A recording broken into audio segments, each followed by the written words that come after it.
Ustedes lean el versículo siguiente así, en forma alternada. Dice así: Gloria a Dios. vamos ahora, ricos, llorad y aullad por las miserias que os vendrán.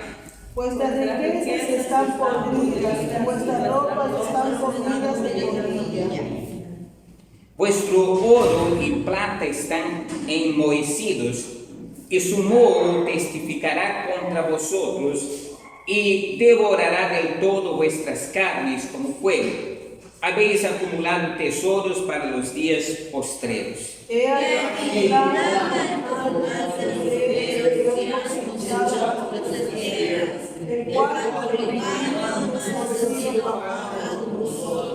y los clamores en los que habían llegado han mirado los oídos del Señor de los ejércitos. Habéis vivido en deleite sobre la tierra y sido disolutos, habéis engordado vuestros corazones como en el día de la matanza. Habéis condenado recursos y él como vuestra existencia. Por tanto, hermanos, tened paciencia hasta la venida del Señor. Mirad como el labrador espera el precioso fruto de la tierra, aguardando con paciencia hasta que reciba la lluvia temprana y la tardía. tened también vosotros paciencia, afirmad vuestros corazones, porque la venida del Señor se acerca. Hermanos, no os quejéis unos contra otros para que no seáis condenados. He aquí el juez está delante de la puerta. Hermanos míos, tomad por ejemplo de la aflicción y de paciencia a los profetas que hablaron en nombre del Señor. He aquí tenemos por bienaventurados a los que sufren. Habéis oído de la paciencia de Job y habéis visto el fin del Señor, que el Señor es muy misericordioso y compasivo. Pero sobre todo, hermanos míos, no creéis ni por el cielo, ni por la tierra, ni por ningún otro también, sino que conociste así vuestro corazón, para que no caigáis en condenación. ¿Está alguno entre vosotros afligido? Haga oración. ¿Está alguno alegre? Cante alabanzas. Está claro que entre vosotros sana de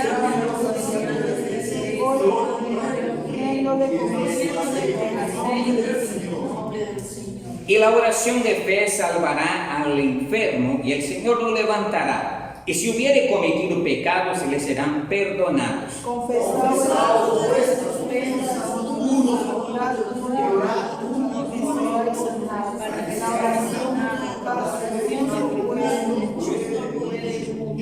Elías era hombre sujeto a pasiones semejantes a las nuestras y oró fervientemente para que no lloviese, y no llovió sobre la tierra por 3 años y 6 meses. Y otra vez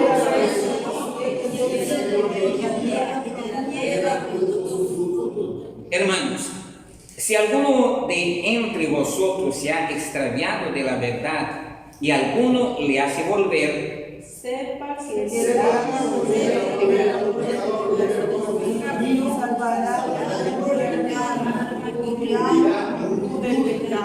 amén. Muy bien, muy bien. Después vamos a mencionar algunas cosas interesantes sobre este pasaje dentro de lo que nosotros estamos estudiando, ¿no? Nuestro tema es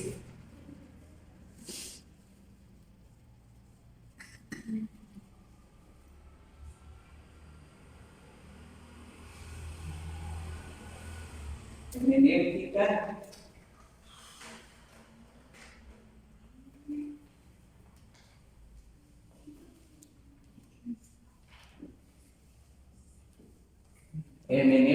bíblica. Más o menos, a ver si se acuerdan qué significa hermenéutica. ¿Cuál es el sentido de hermenéutica? A ver si nos acordamos. Por un dios llamado Hermes. No, no estoy hablando del origen, lo que es hermenéutica. Hermenéutica es traducir, Poder interpretar y explicar el significado. La hermenéutica es es el arte o la ciencia, ¿no? Arte o ciencia de la Interpretación. interpretación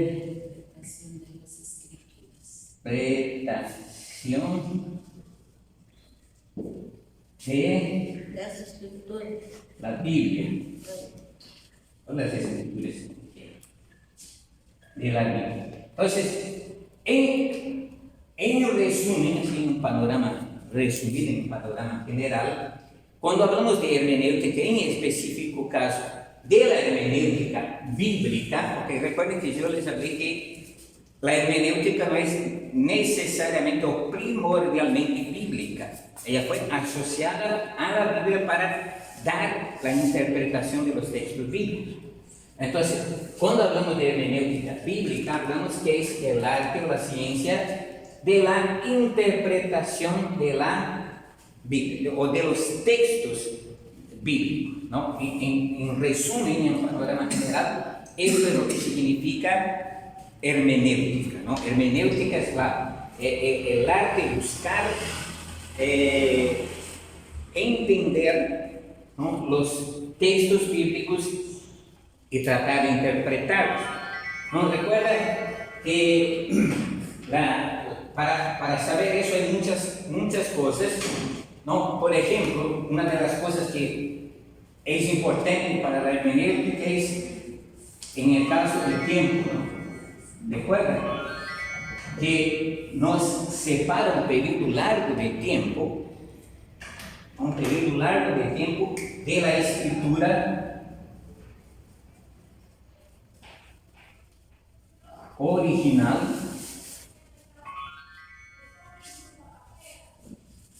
a nuestros días, ¿no? Entonces, la hermenéutica sirve para que nosotros podamos entender e interpretar estos textos de una forma adecuada, no para no descontextualizar, no tratando de aplicar cosas que eran del pasado a nuestros días. Por ejemplo, tenemos,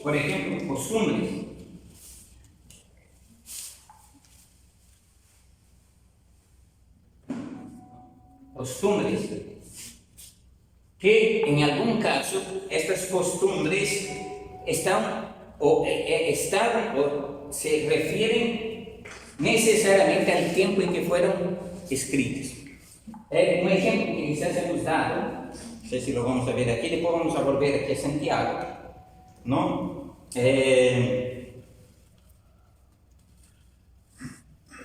Vamos a buscar aquí.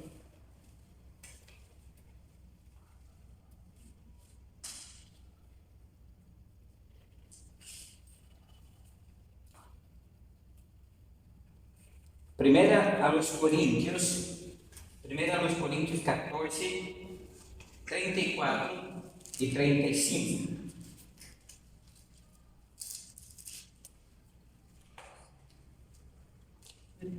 Entonces, para dar, hoy solo voy a dar así un alcance, porque todavía el material que vamos a estudiar así detalladamente no está listo, no voy a necesitar unos días más para concluirlo. Es bien complejo, bien difícil de preparar, y estoy ahí en la lucha de terminar, ¿no? Posiblemente entre mañana, pasado mañana, el lunes ya estará terminado, ya para la próxima semana iniciar ya con las separatas que yo estoy preparando.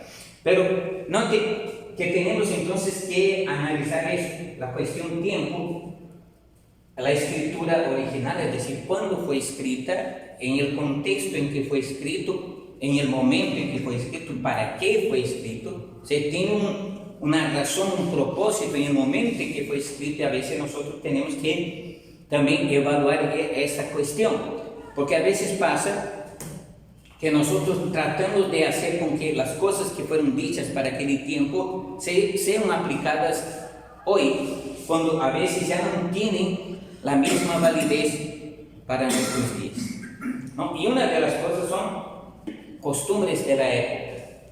costumbres que eran del tiempo, que eran de la ciudad, que eran de la cultura social de aquel tiempo, y que a veces tratamos de aplicar esto también a nuestros días. Y recordar que algunas cosas fueron escritas o fueron puestas ahí netamente para aquel momento, ¿no? Que no se pueden aplicar a otro lugar y ni a otra cultura o otro tipo de tiempo también. Note lo que dice aquí. Primero los Corintios 14, 33, 34 y 35. Note dice aquí. Pablo está escribiendo a los Corintios, recuerden eso, esta carta es escrita a los Corintios, está diciendo así: vuestras mujeres callen en las congregaciones, porque no les es permitido hablar, sino que estén sujetas como también la ley lo dice. Y si quieren aprender algo, pregunten en casa a sus maridos, porque es indecoroso que una mujer hable en la congregación. Note, aquí está un texto. Si fuera a aplicar rígidamente al día de hoy, ninguna mujer podría hablar en la iglesia, ¿no? Ni hablar consultando, preguntando, levantando la mano o sugiriendo algo, porque según ese texto, esto era prohibido. Entonces, preste atención. Hay un factor tiempo, la escritura original en el tiempo que fue escrito, y hay un factor también de costumbres o de cultura. Entonces, si nosotros pasamos por alto, ni siquiera vamos a entender lo que quiso decir, ¿no? Y si tratamos de aplicar esto hoy, no tendría ningún sentido, ¿no? Note lo que dice aquí: vuestras mujeres callen en las congregaciones. Entonces, según este pasaje, Pablo estaba diciendo que las mujeres no pueden hablar en las iglesias, ¿no? Y no tengo que decir, porque no les es permitido hablar, sino que estén sujetas como también la ley lo dice. Entonces, prestemos atención. Si nosotros hoy quisiéramos traer esto contextualizar eso para nuestros días y aplicarlo a la iglesia como una norma, como una doctrina, tendríamos que exigir que las mujeres no hablen en la congregación, sino que estén calladas. Y si quieren aprender, si quieren saber algo, ¿no? Pregunten en casa a sus maridos, porque es indecoroso que una mujer hable en la congregación. Ahora, pensemos en nuestros días en que en la mayoría de los casos las iglesias están llenas de mujeres que sus maridos no están en la congregación. Entonces, ellas no tendrían a quién preguntar cuando llegasen en casa, que sus esposos o sus maridos no eran cristianos, no son cristianos, no son salvos, no vienen a la iglesia, ellos vienen solas. Entonces, ¿qué van a preguntar? Bueno, ya me he predicado así que él no va a saber nada, ¿no? Entonces, tenemos que entender la razón de por qué Pablo escribió esto en este debido momento. No es el caso ahora, no vamos a tratar de explicar eso.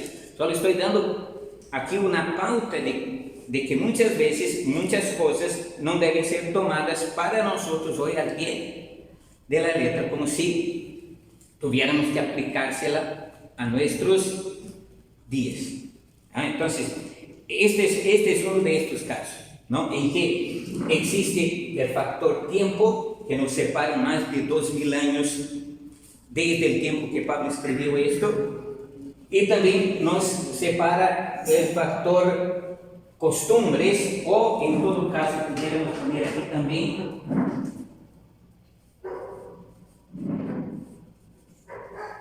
cultura, ¿no? Ahora usted va a analizar además de todo que es según ese texto, es una cultura de hace más de 2000 años, ¿no?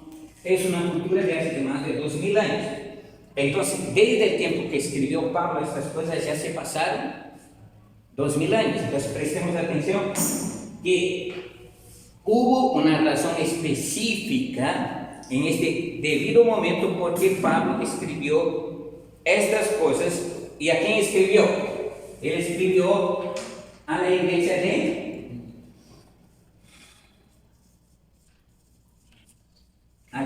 Corinto. ¿No? Entonces, aquí existen o tiene que ser aplicada la hermenéutica, reglas de interpretación. O sea, la razón de por qué Pablo escribió esto, lo que le motivó a escribir. Entonces, había un contexto en la época que llevó Pablo a escribir estas cosas a la iglesia de Corinto, ¿no? Específicamente en este caso, sobre ese tema a la iglesia de Corinto. Note que estas cosas así específicamente Pablo no escribió a otras iglesias, sino a la iglesia de Corinto. Entonces, eso es solo una idea de que a veces no saber interpretar correctamente el texto nos puede llevar a tomar herejías, a hacer doctrinas erróneas, a doctrinas no bíblicas, doctrinas falsas. Aunque está en la Biblia, pero es la aplicación de esto que nosotros debemos tratar de entender, ¿no? Y para esto entonces se usan las reglas de la hermenéutica bíblica, es decir, tratar de entender lo que realmente quiso decir el escritor cuando escribió esto de acá. Y existe otra cosa, ¿no? En la hermenéutica, que además de estas cosas que hemos visto, tiempo, factor costumbres, ¿no? Cultura, otras cosas que son la regla de interpretación de la hermenéutica de la Biblia, es la interpretación literal, es decir, es aquello que el texto dice, ¿no? Y aunque es cierto que es aquello que el texto dice, pero además de esto, además de la interpretación literal del texto, ¿no? Existen otros factores que si nosotros tratamos de tomar así literalmente, nos vamos a perturbar, nos vamos a confundir, ¿no? Nos vamos a confundir y vamos a caer en un error. Si tratamos entonces de interpretar todo absolutamente literalmente. Le voy a dar un ejemplo. ¿No? Afuera aquí de Santiago, vamos a dar otro ejemplo, ¿no?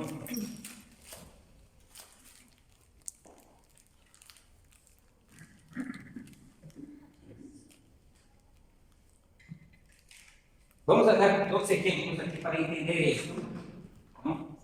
De lo literal, ¿no? Que es aplicado en primera instancia, ¿no? Pero también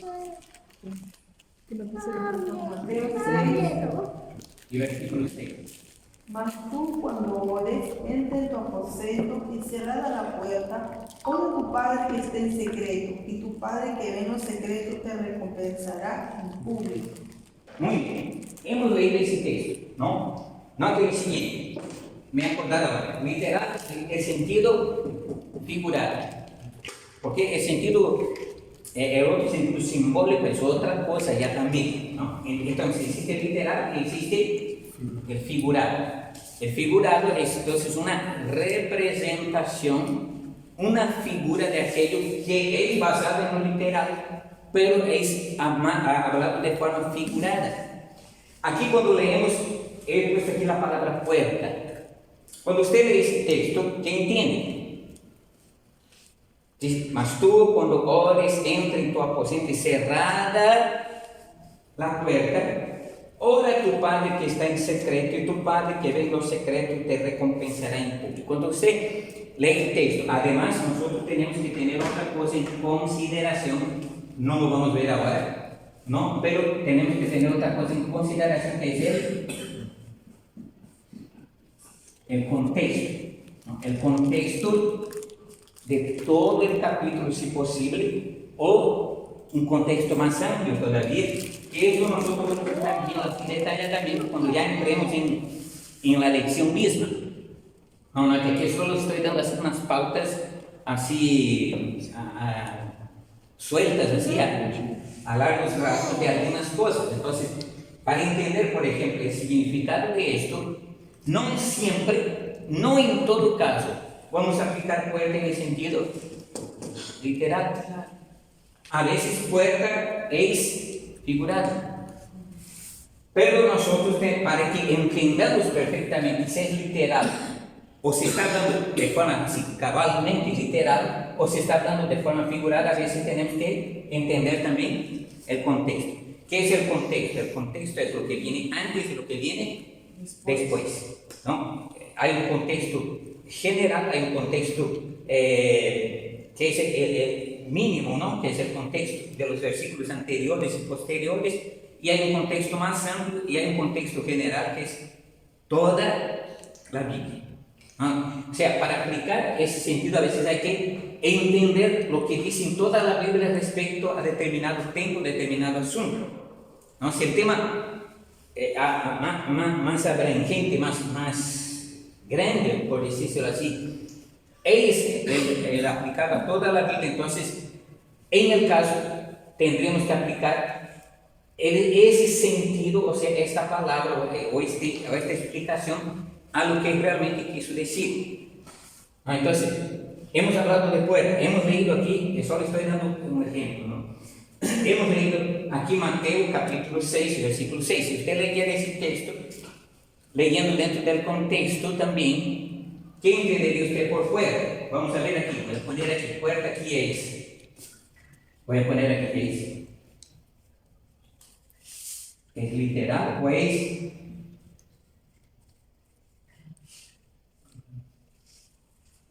Para usted, puerta aquí, en ese contexto, ¿es literal o es figurado? Figurado. ¿Han leído bien el contexto? Para mí es literal. Note que, mas tú cuando ores, entra en tu aposento y cerrada la puerta, ora a tu Padre que está en secreto, tu Padre que está en secreto, y tu Padre que ve en lo secreto te recompensará en público. Ahora piensa en una puerta figurada. ¿Cómo usted aplicaría una puerta figurada? Es literal. ¿Una puerta figurada en qué sentido sería?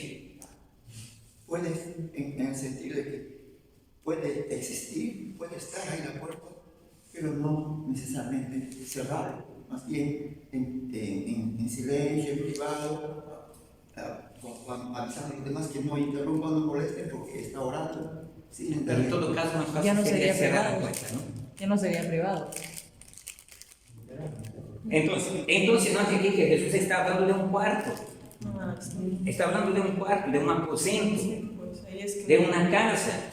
Dentro de la casa existe un cuarto y en el ambiente del cuarto existe una puerta. Jesús está diciendo, cuando tú vayas a orar, lo mejor que tengas que hacer es estar solamente tú y Dios. Entonces ahí en este caso te encierras y ora a tu Padre que está en secreto. Entonces, en este caso, la puerta aquí no es figurada, la puerta aquí es literal. Es decir, la aplicación del texto dentro del contexto de lo que Jesús está hablando acerca de la oración, Él está hablando de una puerta literal. Es decir, Él cierra la puerta de veras. Es decir, vas a orar, lo mejor que tú hagas para que te sientas más tranquilo, digamos así, incomodaciones, que cierres tu puerta allá, metido en tu cuarto, ora a tu Padre que está en secreto. Pero vamos a pasar a otro.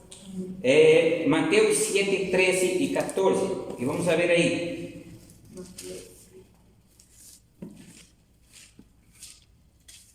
Y usted va a leer ese mismo pasaje y va a ver ahora. Esta puerta de la cual está hablando aquí Jesús, ¿es literal o es figurada? Vamos a ver. Mateo Porque capítulo... estrecha es la puerta y angosto el camino que lleva a la vida, y pocos son los que la hallan. Mateo 7, 13 Le falta y 3. 14. Ahí dice: entrad por la puerta estrecha, porque ancha es la puerta y espacioso el camino que lleva a la perdición, y muchos son los que entran por ella. Porque estrecha es la puerta y angosto el camino que lleva a la vida, y pocos son los que la hallan. Muy Ahí bien. está Ahora, figurado. esta puerta de la cual Jesús está hablando aquí, ¿Es literal o es figurado?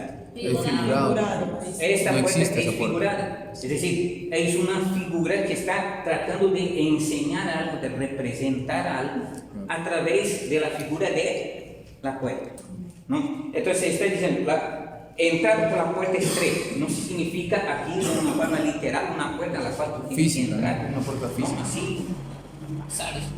No, entonces eso es una figura. ¿Qué quiere decir eso? Ahora tendría que interpretar esto para poder entender, entonces ya viene la aplicación, la interpretación a través de lo que es la hermenéutica. O sea, la hermenéutica entonces nos abre la llave para que nosotros podamos entender el significado de algunas cosas, de algunas expresiones, de algunas palabras. Entonces aquí Jesús no estaba hablando de una puerta física, de una puerta literal. Está usando la puerta como una figura, como una representación de algo, ¿no? ¿Y cuál es este algo? Entrar por la puerta estrecha, porque ancha es la puerta y espacioso el camino que lleva a la perdición, y muchos son los que entran por ella. Entonces aquí tendré que dar una aplicación.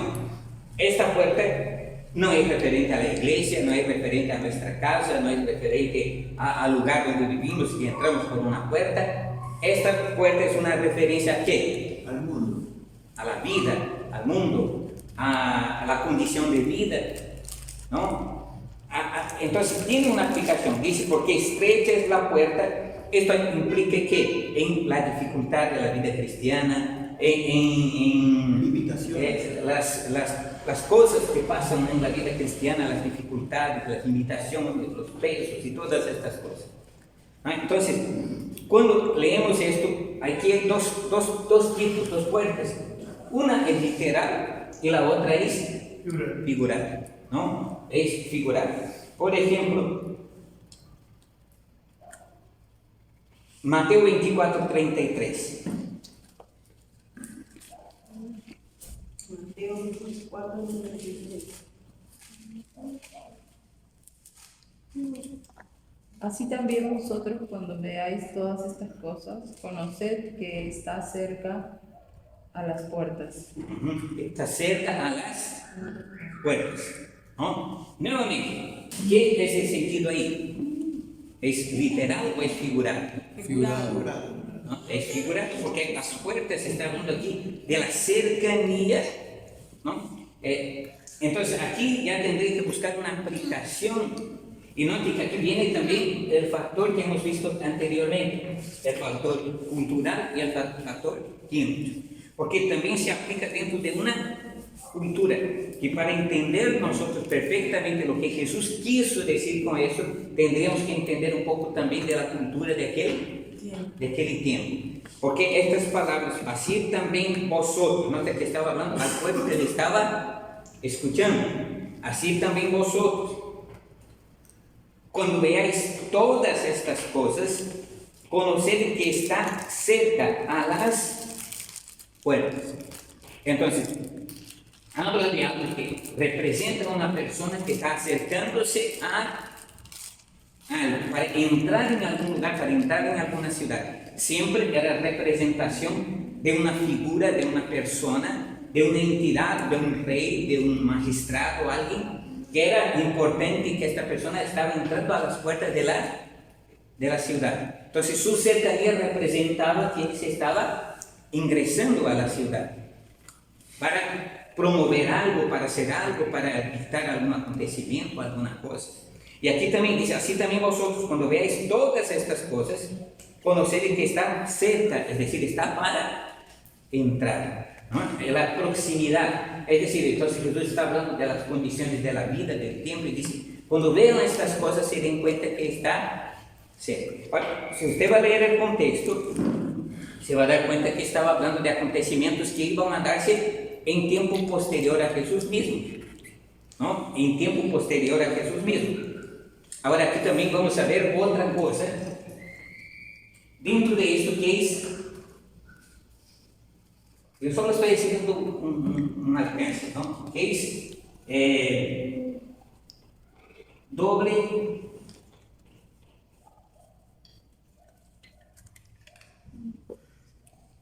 doble sentido o doble aplicación.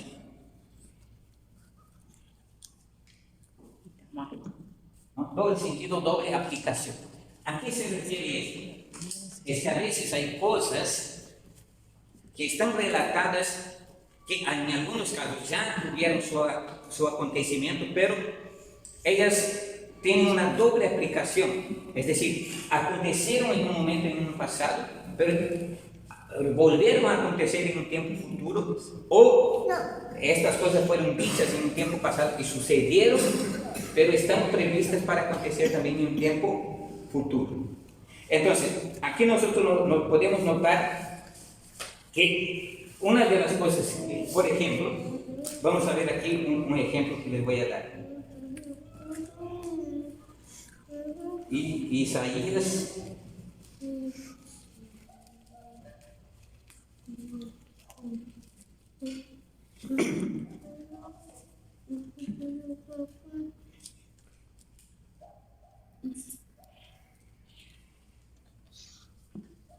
capítulo 7, versículos 14 al 16. Isaías 7, 14 al 16. Por tanto, el Señor mismo os dará señal. He aquí que la Virgen concebirá y dará a luz un hijo, y llamará su nombre Emmanuel. Comerá mantequilla y miel, hasta que sepa desechar lo malo y escoger lo bueno. Porque antes que el niño sepa desechar lo malo y escoger lo bueno, la tierra de los dos reyes que tú temes será abandonada. Muy bien. Aquí hablamos de eso. Una palabra, una profecía, un texto de doble sentido, de doble aplicación. Primero, cuando usted lee, por ejemplo, y esto porque hoy nosotros ya sabemos, podemos aplicar el versículo 14 fácilmente a un cumplimiento en la persona de Jesucristo. Pero si usted va a leer el contexto, ¿de qué se va a dar cuenta? Note que dice el versículo 15: comerá mantequilla y miel hasta que sepa desechar lo malo y escoger lo bueno. Pero, es decir, que Jesús había comido mantequilla y miel hasta que supiera desechar lo malo y escoger lo bueno. ¿Será que eso se aplica a Jesús? No, no sabemos de él que haya comido mantequilla y miel, y que él tuvo que él mismo discernir entre lo malo y lo bueno. Porque obviamente si él era Dios, él no tenía que estar escogiendo entre lo malo y lo bueno, ¿no? Y después dice, porque antes que él sepa desechar lo malo y escoger lo bueno, la tierra de los dos reyes que tú temes será abandonada.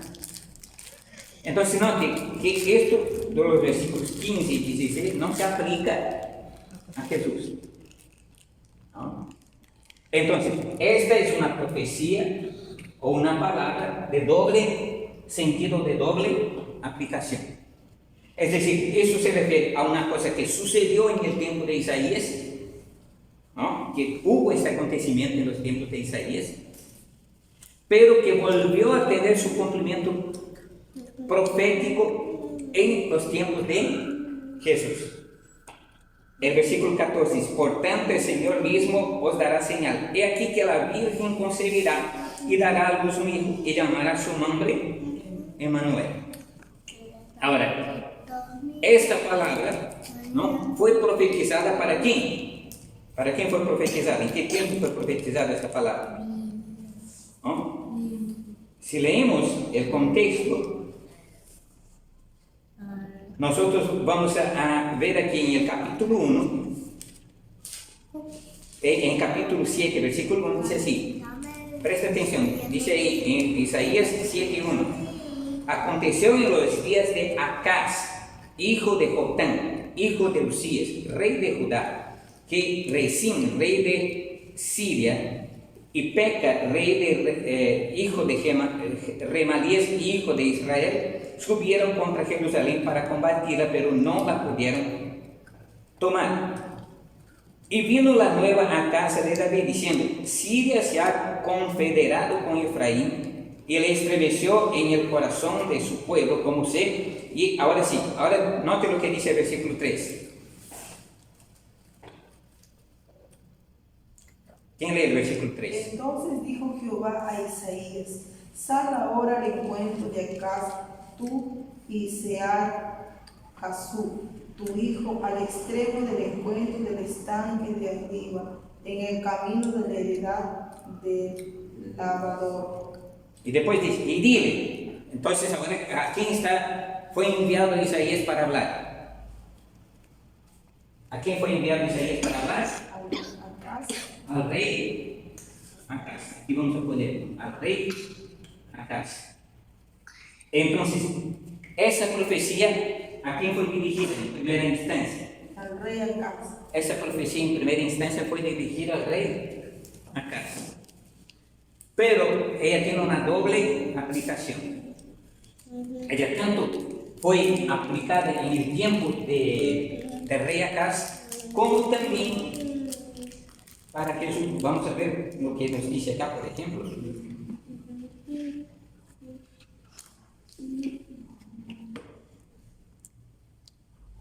Mateo capítulo 1, versículo 23.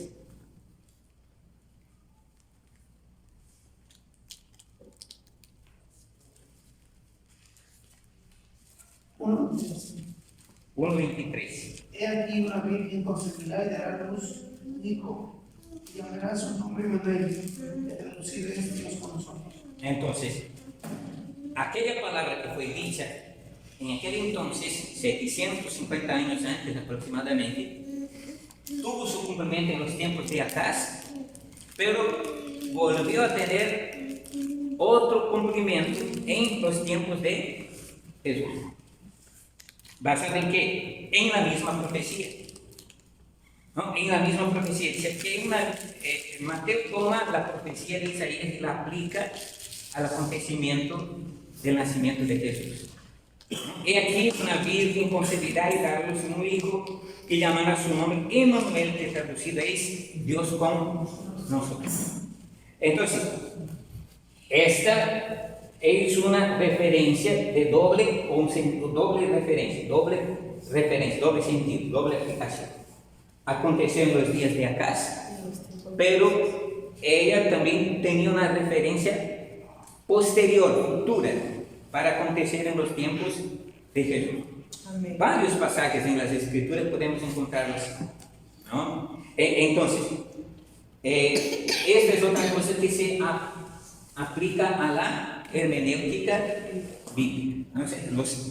Tratamos de entender estas cosas a través de la interpretación del texto, del análisis del texto, ¿no? Porque si uno va a leer el contexto de Isaías capítulo 7, se va a dar cuenta que no se aplica a Jesús, pero ahí existe la doble aplicación, la doble referencia, que también tiene una aplicación a Jesús, aunque también tiene una aplicación a Jesús. Entonces, esa profecía aconteció en los días de Acaz, porque fue dicha para Acaz.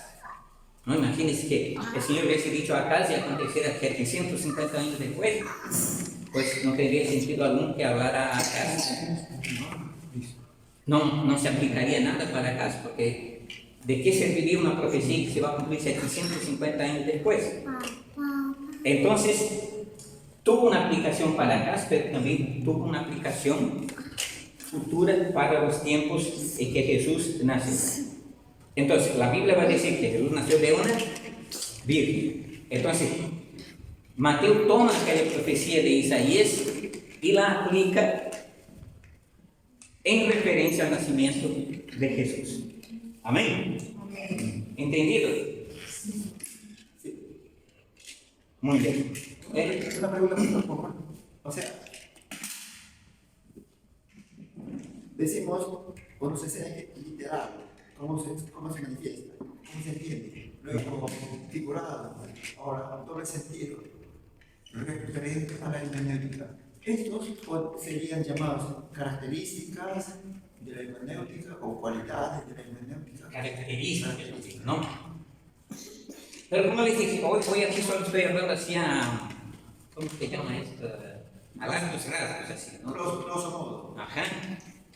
Pero cuando vayamos a estudiar, les voy a traer ese aparato, vamos a entrar en detalles más precisos acerca de temas como este también, ¿no? Aquí, por ejemplo, hemos visto sentido figurado, ¿no? Tenemos que aplicar el contexto, como hemos visto en Isaías, no tomar aisladamente el texto, sino también considerar el contexto, ¿no? Otro sentido, por ejemplo, de doble referencia o doble aplicación es, por ejemplo, Ezequiel.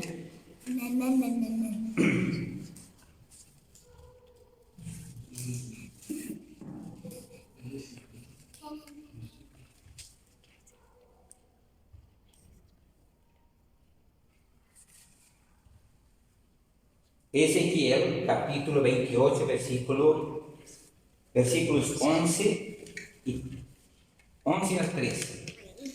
Hasta el 14, vamos a ver. Hay más, pero solamente para dar un alcance, ¿no? Ezequiel, capítulo 28, versículos 11 al 14. Podemos leer hasta el 15. Vamos a ver. Ezequiel 28, del 11 al 15. Vamos a ver. Uno cada uno. Sí, uno cada uno. Vamos a ver.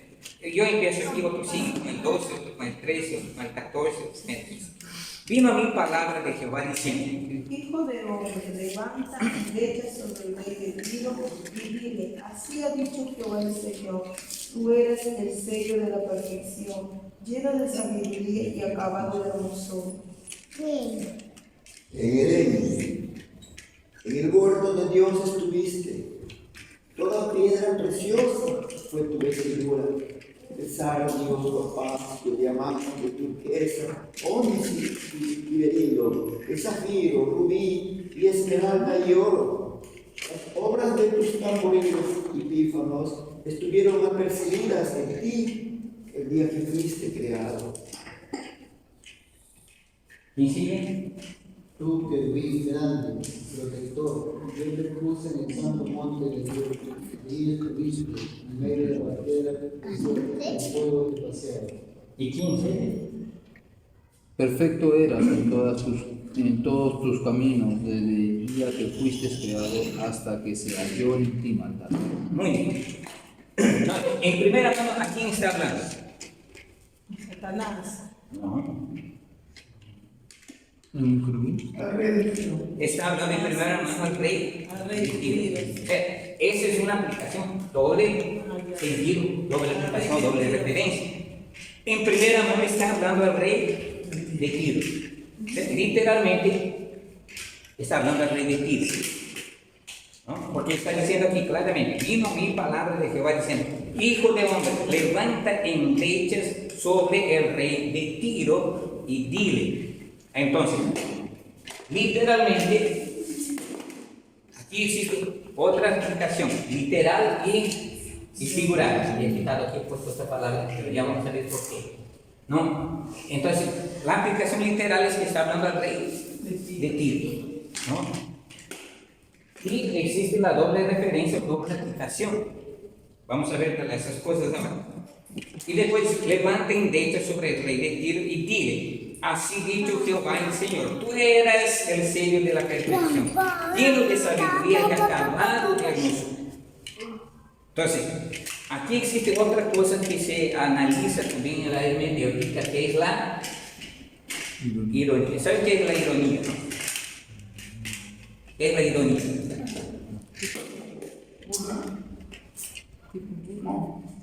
Algo así más o menos, ¿no?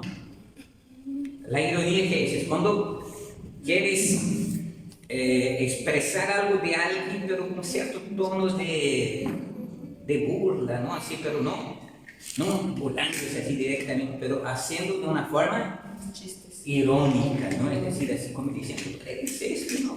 Qué grande eres, ¿no? Es como si estuviera hablando del rey de Tiro, como si él, el rey de Tiro, se sintiera eso. Y como Dios mismo se estuviera burlando de él, ¿no? Diciendo, mira, tú eres el sello de la perfección, ni siquiera, ¿no? Es como si hubiese dicho así, ¿no? Así ha dicho el Señor, tú eres el sello de la perfección, lleno de sabiduría y acabado de hermosura. Ahora note lo que dice en el versículo 13. En Edén, el huerto de Dios estuviste, de toda piedra preciosa era. Entonces note que aquí está hablando ya en un lenguaje figurado también. Ya está entrando también el lenguaje figurado. Pero note lo que dice en el versículo 15.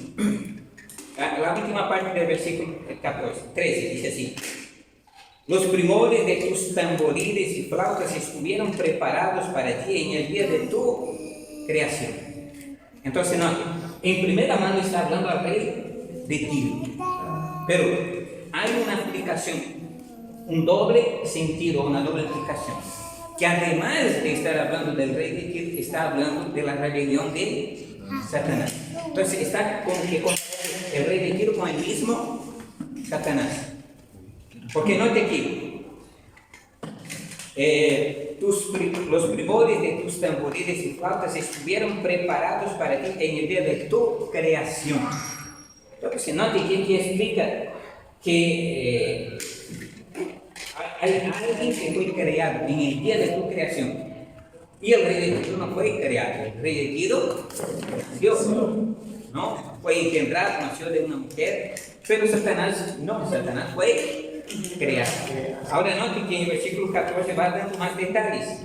Tú, querubín grande y protector, te puse en el santo monte de Dios, allí estuviste en medio de las piedras de fuego, te paseabas. Note lo que dice de nuevo: perfecto eras en todos tus caminos, desde el día en que fuiste creado hasta que se halló en ti maldad. Entonces, se aplica al rey de Tiro, pero también es una aplicación ¿a quién? A Satanás. Y además existe un lenguaje irónico, ¿no? Que como Dios mismo se estuviera burlando del rey de Tiro y al mismo tiempo burlándose del mismo Satanás, ¿no? Entonces, es ese sentido, doble sentido o doble aplicación, ¿no?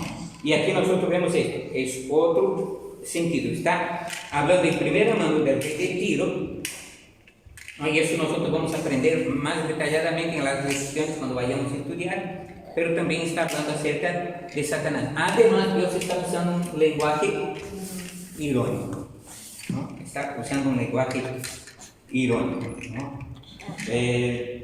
Entonces puede haber más de una característica, de una sentencia, de un versículo. Puede haber más de una característica. Claro que sí. Vamos a volver a Santiago, capítulo 5. Y vamos a leer aquí los primeros 3 versículos. Y cuando usted lee aquí, ¿qué sentido daría si usted tuviera que aplicar? ¿No? ¿Qué sentido daría? Vamos a leer. Santiago 5, 1 al 3. Dice así: vamos ahora, ricos, llorar y aullar por las miserias que os vendrán. Vuestras riquezas están podridas y vuestras ropas están comidas de polilla. Vuestro oro y plata están enmohecidos, y su moho testificará contra vosotros y devorará del todo vuestras carnes como fuego. Habéis acumulado tesoros para los días postreros. Bueno, hasta aquí. Ahora, ¿qué encontramos aquí literal y qué encontramos aquí figurado?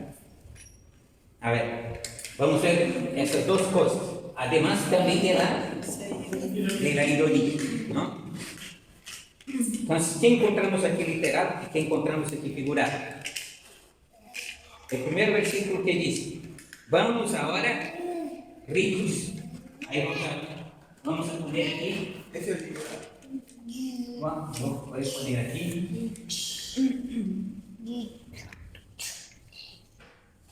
Ricos, ¿no? Ricos, es figurado es literal.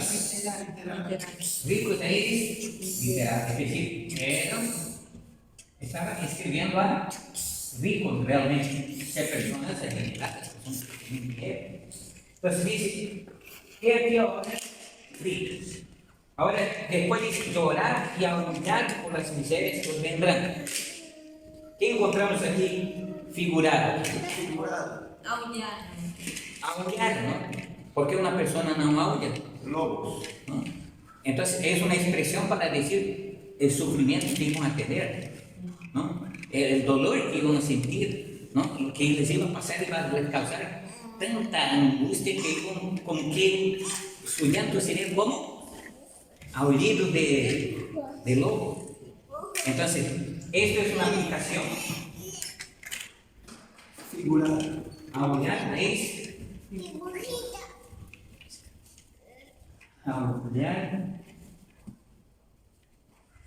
aullar es figurado. Figurado, ¿por qué? Porque las personas No no habla. aullan, ¿no? No habla. Las personas no hacen como los lobos, ¿no? Entonces, esta es una aplicación figurada, pero los demás dicen, por las miserias que os vendrán. Esto es literal o es figurado. Literal. Ese es literal, ¿no? Pero sigue, versículo 2. Vuestras riquezas están podridas y vuestras ropas comidas de polilla. Ese es figurado y es literal. Figurada. Es figurado, ¿no? Porque las riquezas no se pudren, ¿no? Literalmente no se pudren. Pero es un sentido para aplicar que van a estar como sin valor, ¿no? Algo que va a apestar aquí.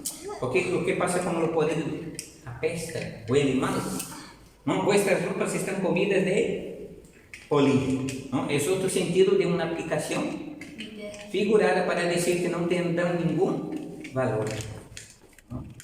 Ahora, ¿qué dice el versículo 3? Vuestro oro y plata están enmohecidos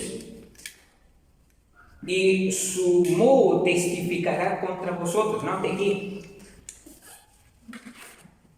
¿Qué dice aquí? Vuestro moho. Así es, ¿no? Vuestro moho. ¿Qué dice que va a ser el moho ahí? Testificar. El moho va a testificar. Ahora, ¿el moho testifica? No. Entonces, esto es figurado. Porque el moho no testifica. Entonces, es una aplicación que se basa cuando se estudia la hermenéutica, ¿no? Entonces, el moho aquí es una situación figurada para explicar que su misma condición de vida va a testificar contra ellos, ¿no? ¿Qué dice aquí? Su moho testificará contra vosotros y devorará de todas vuestras carnes con fuego. Nuevamente, ¿esto es literal o es figurado? Figurada. Nuevamente es figurado. No está hablando de que este moho va a comer las carnes de ellos, no literalmente van a ser comidas sus carnes, así literal por el moho que va a testificar contra ellos.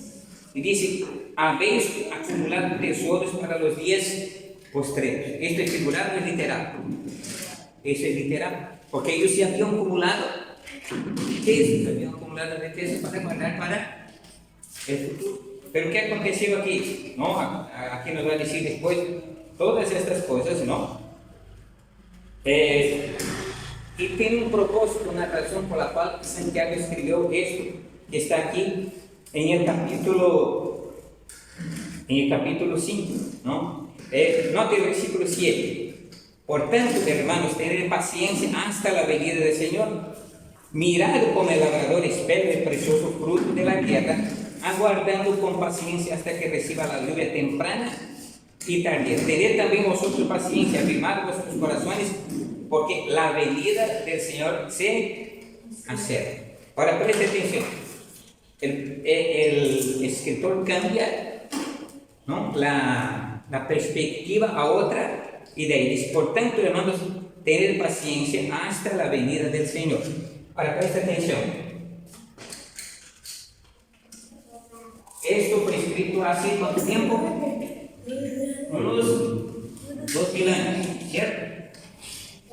Sí. Amén. Y ahí Santiago está diciendo a ellos que tengan qué cosa, paciencia. ¿Hasta cuándo? Hasta la venida del Señor.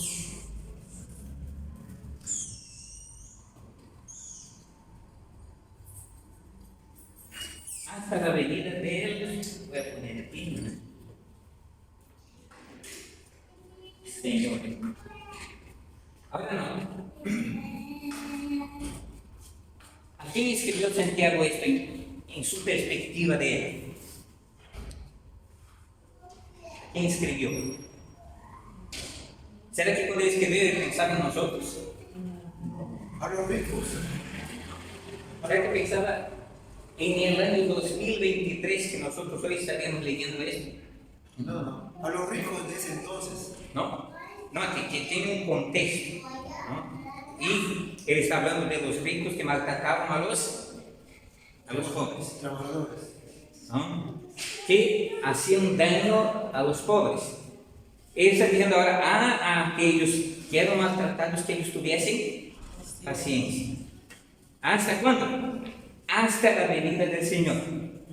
Note que él estaba escribiendo para personas de su tiempo y que ellos tuviesen paciencia hasta la venida del Señor. Eso que nos lleva a pensar que en aquel tiempo ya estaban esperando la venida del Señor. Entonces él escribió para gente que él dijo: esperen, tengan paciencia hasta la venida del Señor. Y dice, mira, ahora usa aquí incluso esto, haciendo una comparación, una simbología, que dice aquí: mirad como el labrador espera el precioso fruto de la tierra, aguardando con paciencia hasta que reciba la lluvia temprana y la tardía. Entonces él usa también una metáfora aquí, ¿no? Que aquí existe otra cosa que es metáfora. Santiago él mismo en su escritura está recurriendo a una metáfora y diciendo: miren como el labrador es. Entonces, note que también hablo para gente que conocía su contexto. Si hablamos hoy aquí así, en nuestro tiempo, literalmente a las personas de nuestro tiempo, a los jóvenes de nuestro tiempo, dicen: miren como el labrador espera el precioso fruto de la tierra, aguardando con paciencia hasta que reciba la lluvia temprana y tardía. ¿Será que ellos van a entender? Santiago habló mucho de estas cosas, ¿no? Santiago era como una persona muy envuelta en lo que era la naturaleza, ¿no? Que cuidaba de agua, de mar, de ríos, de fuentes, de flores, de cosas así. Entonces era un hombre que conocía mucho la naturaleza, ¿no? Y él usa entonces la aplicación de un labrador que espera el precioso fruto de la tierra, aguardando con paciencia, y aquí habla de cosas, ¿no? Hasta que reciba la lluvia temprana y la tardía. Entonces, nosotros hoy en nuestro tiempo no entendemos esto de lluvia temprana y tardía, porque era algo que ocurría en aquel tiempo en Israel, ¿no? La espera de la lluvia, el tiempo de la lluvia. Había una lluvia que era la lluvia temprana que acontecía en una época y una lluvia tardía que venía posteriormente. Entonces, cuando no venía la lluvia temprana, esperaban la lluvia tardía, ¿no? Que era la lluvia que llegaba después del tiempo. Usted nota, por ejemplo, el año pasado, nosotros estuvimos allá por Coto, por Caracas, ¿no? Y no había llovido, ¿recuerdan, no? Ellos estaban esperando lluvia y la lluvia no venía. Entonces, en aquel tiempo ocurrió lo siguiente: si la lluvia no venía en el tiempo que más o menos se esperaba, ellos esperaban la lluvia tardía, es decir, que venía posteriormente, y tenían que esperar con paciencia porque no podían hacer nada para cambiar el clima. Tenían que esperar pacientemente. Y es eso que está aplicado aquí a nosotros. Así como el labrador espera con paciencia que produzca la tierra, el fruto de la tierra, esperando la lluvia que caiga del cielo, sea la temprana, sea la tardía, así también nosotros tenemos que esperar al Señor. Esto es y puede aplicarse a nuestras vidas, pero tenemos que saber cómo explicar y cómo aplicar esto a nuestras vidas, ¿no? ¿Por qué? Porque en primera mano Santiago habló para la gente de aquel tiempo, ¿no? Y ellos entendieron perfectamente, ¿no? Así como Jesús hablaba del sembrador, salió a sembrar. Y cuando estaba sembrando, parte de la semilla cayó en el camino, otra parte cayó entre pedregales, otra parte cayó entre espinos y otra parte cayó en buena tierra. Entonces, cuando Jesús hablaba estas cosas, la gente que estaba en su entorno, por lo menos la mayoría de ellos, entendía perfectamente de lo que Jesús estaba hablando. Pero ya para nuestros días es un poco difícil entender eso, ¿no? Porque la mayoría de la gente de hoy, por lo menos en Lima, en las grandes ciudades, no saben de sembrío, no saben cómo se siembra, cómo es que trabaja el sembrador, cómo cultiva la tierra, ellos no tienen conocimiento de eso. Pero entonces para eso tienen que entender todas estas cosas. Se tiene que entender un poco de la cultura de la época, cómo es que se sembraba en esta época. Porque fue escrita hace más de 2000 años.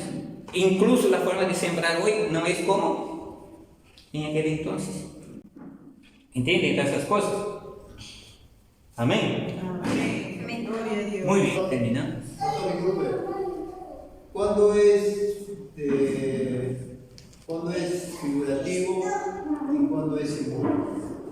¿Son algo parecido? Existe una diferencia entre figurado y simbólico. Simbólico es cuando se quiere dar una aplicación, ¿no?, que no es justificable al texto. El simbolismo, por ejemplo, en Apocalipsis existe simbolismo, ¿no? Pero existe otra cosa que es tratar de aplicar el simbolismo a cosas que no son simbólicas, ¿no? A cosas que no son simbólicas. Por ejemplo, hemos hablado de eso también la vez pasada, acerca de las teorías de la hermenéutica, ¿no?, que vinieron cambiando. Existe la que hemos visto, la literal, la figurada y dentro de eso puede existir la simbólica y la alegórica, ¿no? La alegórica es similar a la simbólica, solo que el simbolismo a veces se aplica a cosas reales, pero la alegoría No es real. ¿no? La alegoría es un cuento, como si tratara de inventar un cuento acerca de algo que está explicando. Entonces, hay textos que hay que aplicar de forma literal, como hemos visto. La puerta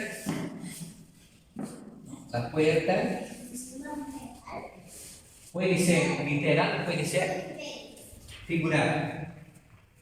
Jesús mismo dijo, ¿no? Yo soy la puerta. Obviamente que él no es una puerta. Claro. No es una puerta. Él está usando eso como una figura, ¿no? En el simbolismo encontramos mayormente en libros como Daniel, Ezequiel, Apocalipsis, ¿no?, que son libros que tienen bastante simbolismo, ¿no?, que tienen una aplicación que quiere decir algo verdadero, pero que lo está usando en forma de simbolismo, ¿no? Pastor, disculpe, como podría ser ahí, como se le calificó, o como Cristo mismo le puso a ustedes como piedra. Claro, esto puede ser un simbolismo, ¿no?, o una figura. Y justo de eso vamos a hablar también en este estudio sobre la piedra, ¿no?, que dice, y sobre esta piedra edificaré mi iglesia, ¿no? ¿A qué Jesús se estaba refiriendo cuando habló de esto? Esto vamos a hablar también. Entonces, la alegoría es algo ya ficticio, ¿no? Es algo ficticio. La alegoría no es aplicable a la Biblia. La Biblia solo se puede, en primera mano, solamente el sentido literal. Cuando no se puede aplicar eso a un sentido literal, entonces se aplica a un sentido figurado o simbólico, ¿no? Pero, si Dios nos lo permite, está todo listo ya para la semana siguiente. Yo voy a traer las separatas. Ustedes me confirmen si van a querer las separatas, ¿no?, para que ustedes mismos se vayan desarrollando. Ahí van a ver también tareas que van a tener que desarrollar en algunos casos ustedes mismos. Durante el mismo curso que vamos a estar llevando, al mismo tiempo vamos a estar desarrollando las tareas, ¿no? Vamos a hacer como talleres, ¿no? Entonces, al mismo tiempo vamos a estar explicando y entendiendo. ¿Amén? Muy bien. Entonces vamos a agradecer al Señor por este tiempo, vamos a terminar.